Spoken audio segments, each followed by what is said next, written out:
草屯99峰登山步道的入口，即卖当咧做路去停车场，特别来设维尼亚防污站。环保局邀请到社区甲学校采画这个维尼亚美化环境。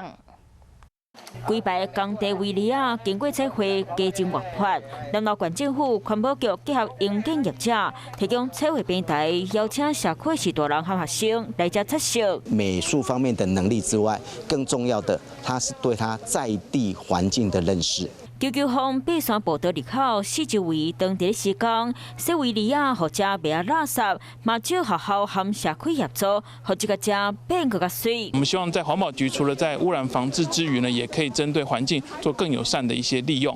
所以我们希望这个是开始，希望整个南投县的全部的工地都可以打造成这么活泼。县府环保局真用心，在咧施工期间注重在地生态环境和空气品质，嘛透过规划活动、甲环境教育。 合作会来进一步推广社区特色。